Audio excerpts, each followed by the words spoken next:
बात है साल 1934 की, जब अमेरिका ने रेसिप्रोकल टैरिफ एक्ट पारित किया था। इस एक्ट ने अमेरिका के राष्ट्रपति को यह शक्ति दे दी कि वो अपने अनुसार उन देशों पर टैरिफ लगा सकते हैं जो देश अमेरिका के साथ व्यापार करते हैं। सबसे पहले आसान भाषा में आपको यह बता देता हूं कि ये रेसिप्रोकल टैरिफ होता क्या है। रेसिप्रोकल टैरिफ को आप एक तरह से जवाबी शुल्क भी कह सकते हैं। हिंदी में एक कहावत है, जैसे को तैसा। ठीक इसी तर्ज पर रेसिप्रोकल टैरिफ काम करता है, यानी जो देश हमारे देश पर जितना टैरिफ लगाएगा, हम भी बदले में उस देश पर उतना ही टैरिफ लगा देंगे, और इसी को रेसिप्रोकल टैरिफ कहा जाता है। और इस टैरिफ एक्ट से मिली शक्तियों की वजह से डोनाल्ड ट्रंप अब किसी के रोके नहीं रुक रहे। और अब खबर यह है कि ट्रंप ने भारत के सामानों पर 26% का टैरिफ लगा दिया है। और यह हाल तो तब है जब ट्रंप प्राइम मिनिस्टर मोदी को अपना बेस्ट फ्रेंड कहते नहीं थकते। अब तक तो ये अटकलें लगाई जा रही थी कि शायद ट्रंप भारत को टैरिफ में कुछ रियायत दे सकते हैं, लेकिन अब ट्रंप ने भारत को यह बता दिया है कि पैसा अपनी जगह है और संबंध अपनी जगह। ऐसा नहीं है कि ट्रंप के टैरिफ की गाज सिर्फ भारत पर ही गिरी है। ट्रंप ने किसी भी देश को नहीं छोड़ा है और हर देश पर अलग अलग मात्रा में टैरिफ लगाए गए हैं। मैं आपको कुछ उदाहरण देता हूं। जिन देशों पर हाईएस्ट टैरिफ लगाए गए हैं वो देश है वियतनाम, जिस पर 46% टैरिफ लगाया गया है। श्रीलंका पर 44%, म्यांमार पर 44%, कंबोडिया पर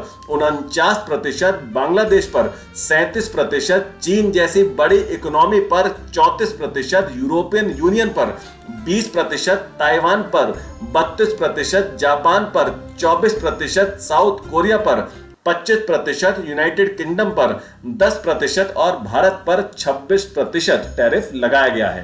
ट्रंप के अनुसार वो अमेरिका के व्यापार घाटे को कम करने के लिए ये टैरिफ लगा रहे हैं। उन्होंने फेयर ट्रेड का हवाला देते हुए कहा कि अगर कोई देश अमेरिकी आयात पर भारी शुल्क लगाता है तो बदले में अमेरिका भी उस देश के आयात पर शुल्क लगाएगा।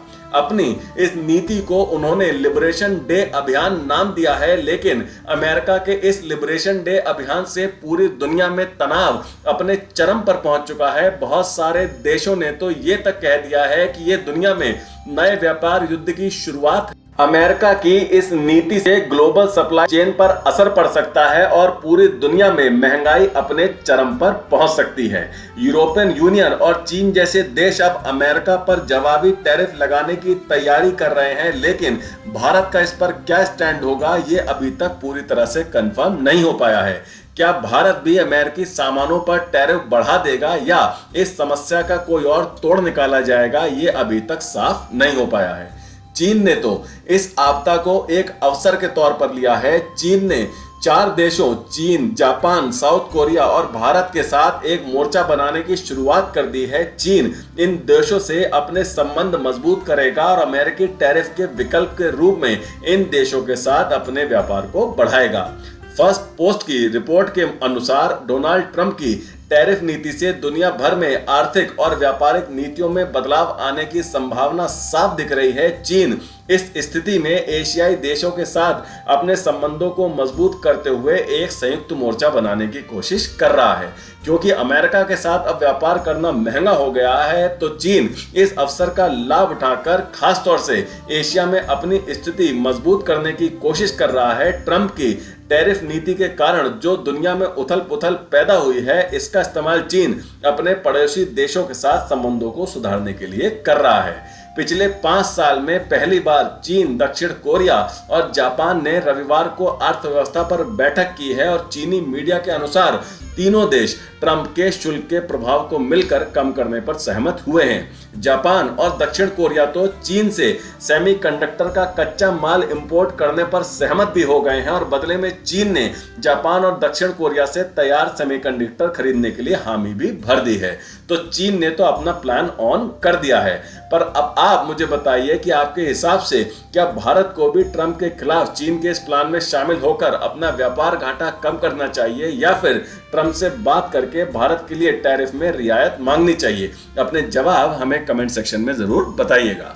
अब चलते हैं अपने दूसरे सेक्शन यानी जो लोग जॉब ढूंढ रहे हैं उनके लिए काम की खबर। दिल्ली में सरकारी नौकरी का बढ़िया चांस मिल रहा है। जी हां, दिल्ली जल बोर्ड ने जूनियर इंजीनियर के पद पर आवेदन आमंत्रित किए हैं। फॉर्म भरने की प्रक्रिया आधिकारिक वेबसाइट delhijalboard.delhi.gov.in पर चालू है, जो इस महीने यानी अप्रैल में 15 तारीख शाम 5 बजे तक चलेगी।